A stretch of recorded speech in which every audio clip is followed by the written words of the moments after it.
তিস্তা নিয়ে আলোচনার অগ্রগতি হয়েছে। ভারতীয় হাই কমিশনারের সাথে সাক্ষাতের পর ওবায়দুল কাদের।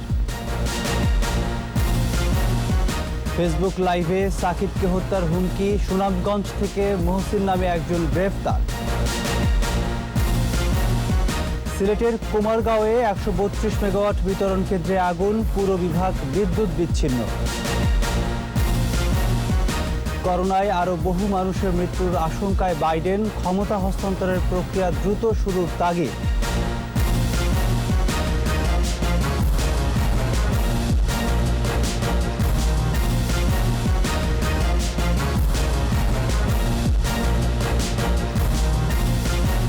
শুনছিলেন ফার্স্ট সিকিউরিটি ইসলামী ব্যাংক লিমিটেড সংবাদ শিরোনাম। আমন্ত্রণ দুপুর 2টার 21 সংবাদে। সাথে আছি আমি প্রণব চক্রবর্তী। দর্শক, 21 টেলিভিশনের সংবাদ একই সাথে সরাসরি দেখতে পাবেন আমাদের ফেসবুক পেজ www.facebook.com/2124 অনলাইনে। এছাড়া সংবাদে আরও থাকছে: সেন্ট মার্টিন ও ছেড়া দ্বীপ রক্ষায় সরকারের বেশ কিছু পদক্ষেপ, পরিবেশ বান্ধব পর্যটনের পরামর্শ বিশেষজ্ঞদের।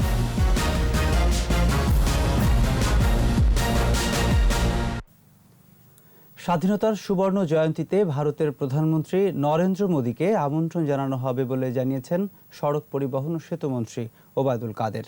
সচিবালয়ে ভারতীয় হাই কমিশনার বিক্রম দোরাইস্বামীর সঙ্গে সাক্ষাৎ শেষে এ কথা বলেন তিনি। তিস্তার পানি বণ্টন নিয়ে ইতিবাচক অগ্রগতি হয়েছে বলেও জানান ওবায়দুল কাদের। বলেন, অনেক অমীমাংসিত বিষয় নিয়ে ভারত সরকারের সঙ্গে প্রতিনিয়ত আলোচনা চলছে। পরে মুজিব বর্ষ উপলক্ষে বঙ্গবন্ধুর ছবি সম্বলিত হাত ঘড়ির মোড়ক উন্মোচন করা হয়। তিস্তার পানি বণ্টন নিয়ে এটুকু বলতে পারি, আলোচনা ইতিবাচক অগ্রগতি আছে। স্বাধীনতার সুবর্ণ জয়ন্তী উৎসব উপলক্ষে আয়োজিত সামনে যে অনুষ্ঠানের আয়োজন হবে, সেখানে আমরা ভারতীয় প্রধানমন্ত্রী শ্রী নরেন্দ্র মোদীকে বাংলাদেশ সফরে তিনি আরবার আগ্রহ প্রকাশ করেছেন। আমরা অফিসিয়ালি ইনভাইটেশন পাঠাবো। রাজধানীর আগারগাঁওয়ের এনইসি সম্মেলন কক্ষে অনুষ্ঠিত হয়েছে জাতীয় অর্থনৈতিক পরিষদের নির্বাহী কমিটির সভা। এতে গণভবন থেকে ভিডিও কনফারেন্সের মাধ্যমে সভাপতিত্ব করেন একনেক চেয়ারপারসন ও প্রধানমন্ত্রী শেখ হাসিনা। এনইসি সম্মেলন কক্ষে সংশ্লিষ্ট মন্ত্রীদের উপস্থিতিতে অনুমোদনের জন্য তোলা হয় বেশ কিছু উন্নয়ন প্রকল্প। এছাড়া চলমান ও অনুমোদনকৃত উন্নয়ন প্রকল্পের অগ্রগতি নিয়ে আলোচনা হয় সভায়। নির্ধারিত সময়ে প্রকল্পের কাজ শেষ করার নির্দেশ দেন প্রধানমন্ত্রী।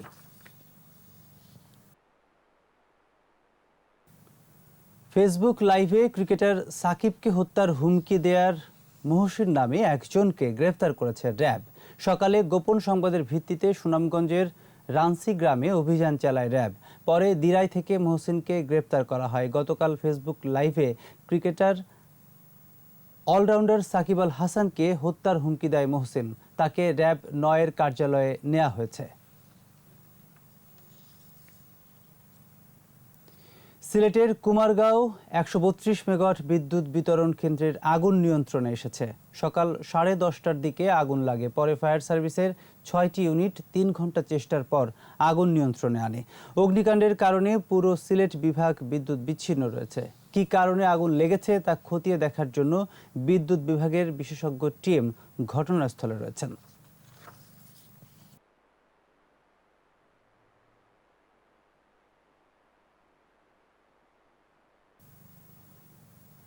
নিম্ন ও মধ্য আয়ের মানুষের জন্য রাজধানী উন্নয়ন কর্তৃপক্ষ ও জাতীয় গৃহায়ণ কর্তৃপক্ষের তৈরি করা ফ্ল্যাটের দাম আকাশ ছোঁয়া।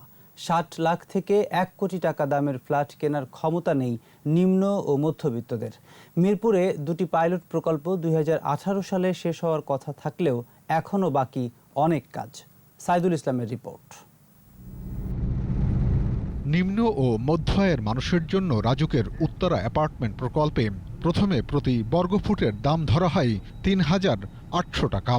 সব মিলিয়ে 1,654 বর্গফুট আয়তনের একটি ফ্ল্যাটের দাম পড়ে 70 লাখ টাকা।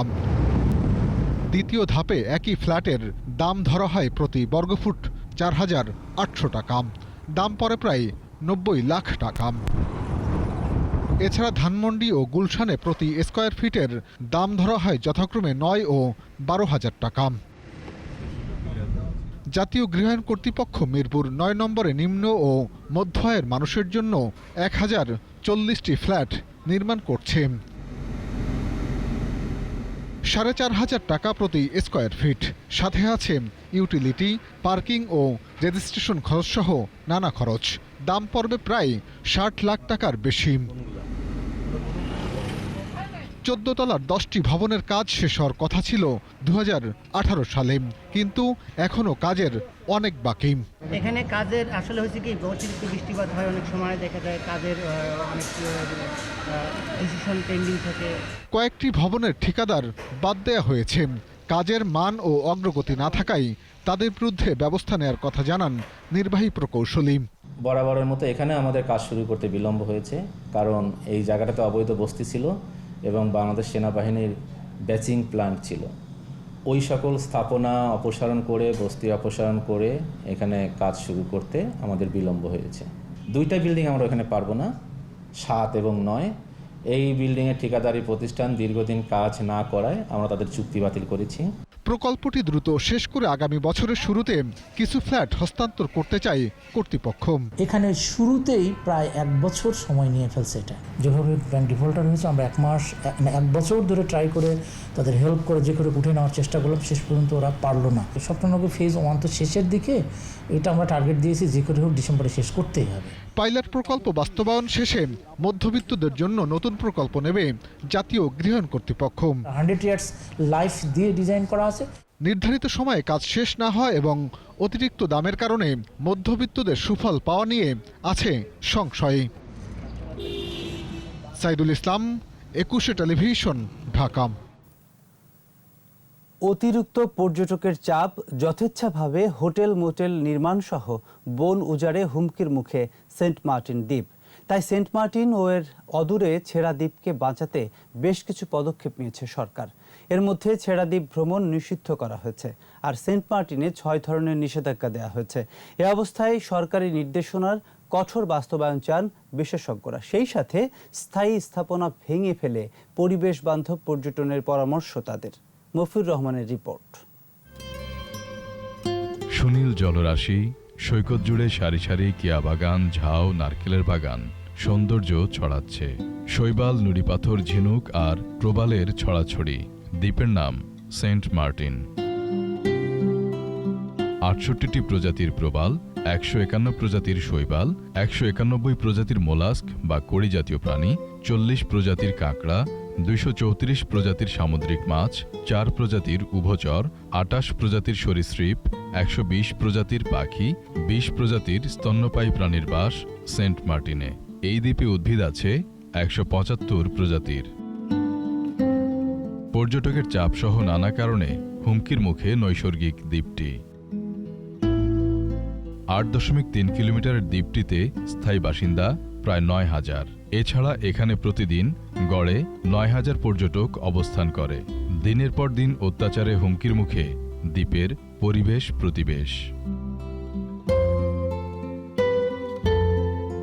তাই দ্বীপ রক্ষায় এবার নড়েচড়ে বসেছে সরকার। ছেড়া দ্বীপ ভ্রমণ নিষিদ্ধ, সেন্ট মার্টিনে যান্ত্রিক যানবাহন, আগুন জ্বালানো, উচ্চস্বরে গান বাজনা বন্ধ, প্লাস্টিক দূষণ বন্ধ সহ ৬ দফা নির্দেশনা দিয়েছে মন্ত্রণালয়। তবে নির্দেশনার বাস্তবায়ন দেখতে চান পরিবেশবিদরা। পরিবেশ সংরক্ষণের যে সিদ্ধান্ত বারংবার নেওয়া হয়েছে, এখন তো প্রকল্প নেওয়া হয়েছে, শুধুমাত্র ধীর গতি এবং কিছুটা বর্তমানের লোভের কাছে আমরা পরাভূত হয়েছি। যেদিন শেষ হয়ে যাবে, যেদিন হারিয়ে যাবে আমাদের সুন্দরবনের ম্যানগ্রোভের মতো, সেদিন আমরা আফসোস করতে পারবো, কিন্তু এটা ফেরত আসবে না। কোরাল দ্বীপটি বাঁচাতে রাত্রি যাপনও নিষিদ্ধ করার পরামর্শ বিশেষজ্ঞদের। প্রয়োজনে আমরা পর্যটকদের জন্য আমরা গাইডলাইন তৈরি করতে পারি। সেখানে অতিরিক্ত ইনফ্রাস্ট্রাকচার ডেভেলপমেন্ট হোক আমরা চাই না। একটা মানুষ যেহেতু দ্বীপে যাবে, দ্বীপের পরিবেশটা এনজয় করবে, সেখানে 5 স্টার হোটেল থাকতে হবে নট নেসেসারি। পরিবেশবিদরা বলছেন এখনই সতর্ক না হলে দ্বীপটিকে টিকিয়ে রাখা কঠিন হবে। মফিউর রহমান, 21 টেলিভিশন, ঢাকা। নিচ্ছে বিরতি। স্বাস্থ্যবিধি মেনে চলুন, সুস্থ থাকুন।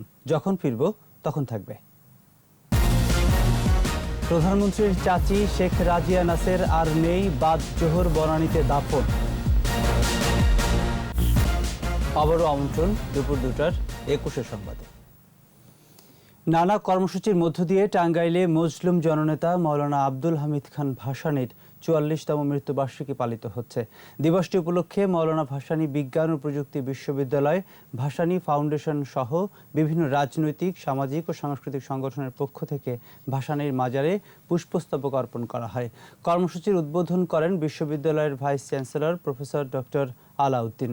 কৃষক শ্রমিক জনতা লীগের সভাপতি বঙ্গবীর কাদের সিদ্দিকী ও বিএনপির পক্ষ থেকে দলের ভাইস চেয়ারম্যান বরকতুল্লাহ বুলুও পুষ্পস্তবক অর্পণ করেন।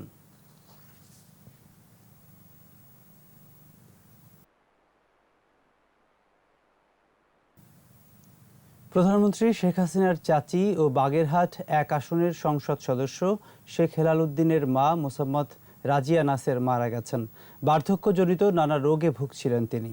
সোমবার রাত 8টায় রাজধানীর একটি হাসপাতালে মারা যান রাজিয়া নাসের। জোহরের নামাজের পর বনানী মসজিদে জানাজা শেষে তাকে বনানী কবরস্থানে দাফন করার কথা রয়েছে। মাহমুদ হাসানের রিপোর্ট। বঙ্গবন্ধু শেখ মুজিবুর রহমানের ছোট ভাই শহীদ শেখ আবু নাসেরের সহধর্মিণী মোসাম্মদ রাজিয়া নাসের 1975 সালের 15 আগস্ট কাল রাতে ঘাতকরা পরিবার পরিজনের সাথে বঙ্গবন্ধু শেখ মুজিবুর রহমান ও তার প্রিয় ছোট ভাই শেখ আবু নাসেরকেও হত্যা করেছিল। সেদিন শেখ আবু নাসেরের স্ত্রী ও সন্তানরা খুলনায় অবস্থান করায় বেঁচে গিয়েছিলেন। স্বামী শেখ আবু নাসেরকে হারিয়ে দৃঢ় সংকল্প ও আত্মপ্রত্যয়ী থেকেছেন বলেই তিনি তার সন্তানদের মানুষ করে গড়ে তুলতে পেরেছিলেন, হয়েছিলেন রত্নগর্ভা মা। 5 ছেলের মধ্যে বড় ছেলে শেখ হেলাল উদ্দিন সহ সব ছেলেই ব্যক্তি জীবনে সফলতার আলো ছড়াচ্ছেন। রত্নগর্ভা এই মা বার্ধক্যজনিত নানা রোগে 16 নভেম্বর রাত 8:30টায় ঢাকার একটি হাসপাতালে মারা যান। মাহমুদ হাসান, 21 টেলিভিশন, ঢাকা। মুক্তিযোদ্ধা ও সাবেক ডেপুটি স্পিকার শওকত আলীর মরদেহ শরীয়তপুরের নড়িয়ায় নেওয়া হয়েছে। হেলিকপ্টারে সকালে তার মরদেহ স্বাধীনতা ভবনে পৌঁছালে শোকাবহ পরিবেশের সৃষ্টি হয়। কান্নায় ভেঙে পড়েন তার সহধর্মিণী মাজেদা শওকত আলী, মেয়েসহ আত্মীয় স্বজনরা। এরপর সর্বস্তরের মানুষের শ্রদ্ধা নিবেদনের জন্য মরদেহ রাখা হয় নড়িয়া উপজেলার শহীদ মিনারে। পানি সম্পদ উপমন্ত্রী এনামুল হক শামীম সহ আওয়ামী লীগ ও অঙ্গ সংগঠনের নেতাকর্মী, রাজনৈতিক যোদ্ধা সহ বিভিন্ন শ্রেণী পেশার মানুষ ফুল দিয়ে তাকে শ্রদ্ধা জানান। দুপুরের পর তাকে দাফন করা হবে। এর সাথে শেষ করছি দুপুর 2টার 21 সংবাদ। যাবার আগে ফার্স্ট সিকিউরিটি ইসলামী ব্যাংক লিমিটেড সংবাদ শিরোনামগুলো আরও একবার। তিস্তা নিয়ে আলোচনার অগ্রগতি হয়েছে। ভারতীয় হাই কমিশনারের সাথে সাক্ষাতের পর ওবায়দুল কাদের। ফেসবুক লাইভে সাকিবকে হত্যার হুমকি, সুনামগঞ্জ থেকে মহসিন নামে একজন গ্রেফতার। সিলেটের কুমারগাঁওয়ে 132 মেগাওয়াট বিতরণ কেন্দ্রে আগুন, পুরো বিভাগ বিদ্যুৎ বিচ্ছিন্ন। করোনায় আরও বহু মানুষের মৃত্যুর আশঙ্কায় বাইডেন, ক্ষমতা হস্তান্তর প্রক্রিয়া দ্রুত শুরু করার তাগিদ।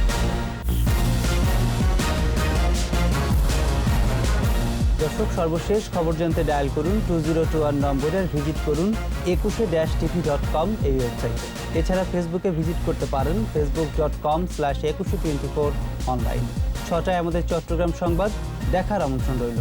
স্বাস্থ্যবিধি মেনে চলুন, সুস্থ থাকুন, 21-এর সাথেই থাকুন।